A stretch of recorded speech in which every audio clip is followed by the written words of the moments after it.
और देखिए, बांग्लादेश के संसदीय चुनावों में बीएनपी को जो निर्णायक जीत यहां पर मिल रही है, पीएम का ट्वीट भी यहां पर सामने आया सोशल प्लेटफॉर्म एक्स पर।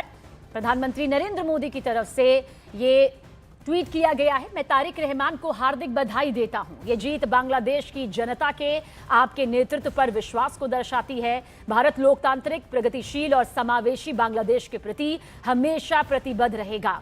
मैं आपके साथ मिलकर हमारे बहुआयामी संबंधों को मजबूत करने और हमारे साझा विकास लक्ष्य को आगे बढ़ाने के लिए तत्पर हूं। प्रधानमंत्री नरेंद्र मोदी की तरफ से सोशल प्लेटफॉर्म एक्स पर यह पोस्ट यहां पर सामने आया है। तो देखिए, बांग्लादेश के नतीजे यहां पर सीधे तौर पर बताते हैं कि जनता का विश्वास बीएनपी पर बरसा है। बीएनपी सबसे बड़ी पार्टी बनकर उभरी है और यही वजह है कि बीएनपी की इस जीत को लेकर प्रधानमंत्री नरेंद्र मोदी ने सोशल प्लेटफॉर्म एक्स पर यह पोस्ट किया है। बांग्लादेश के संसदीय चुनावों में बीएनपी को निर्णायक जीत दिलाने पर मैं तारिक रहमान को हार्दिक बधाई देता हूं। शैलेंद्र वांगू हमारे सहयोगी। शैलेंद्र, देखिए, जिसका जिक्र आप कर भी रहे थे, प्रधानमंत्री नरेंद्र मोदी के जरिए सोशल प्लेटफॉर्म एक्स पर यह पोस्ट सामने आया है। क्या राजनीतिक कूटनीतिक मायने? देखिए, ये सीधे तौर पर पहला बड़ा संदेश है भारत की तरफ से कि भारत जो है वो बांग्लादेश के साथ मिलकर अब आगे काम करेगा।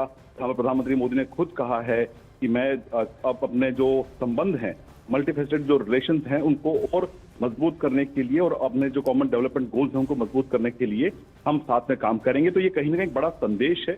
जिस तरह से भारत ने सीधे तौर पर प्रधानमंत्री मोदी की तरफ से जब मैसेज जाता है तो ये साफ है कि तारिक रहमान का वहां पे स्वागत हुआ है। तो तारिक रहमान की वापसी वहां पर कई सालों बाद हुई थी, जिसके बाद अब वहां की जनता ने उन पर भरोसा जताया है। तो ऐसे में भारत का ये मैसेज, जो कि सबसे बड़ा पड़ोसी मुल्क है बांग्लादेश का, भारत का ये मैसेज साफ तौर पर यह जाता है कि तारिक रहमान अगर वहां पर चुन के आ गए हैं तो जाहिर तौर पर भारत उनके साथ संबंध सुधारने के लिए ये पहला बड़ा कदम होगा, जहां पर प्रधानमंत्री मोदी ने खुद ये बात कही, उनको बधाई दी है प्रधानमंत्री मोदी ने इस पोस्ट के जरिए। और जाहिर तौर पर इसके बाद अब जो उम्मीद की जा रही थी कि यूनुस सरकार के अंत के बाद जो नई शुरुआत वहां बांग्लादेश में होगी, जाहिर तौर पर भारत उस नई सरकार के साथ मिलकर काम करने के लिए जो डैमेज पिछले 1.5 सालों के अंदर हुआ है उसकी भरपाई होगी और वो वापस जो संबंध है वो पटरी पर लौटे।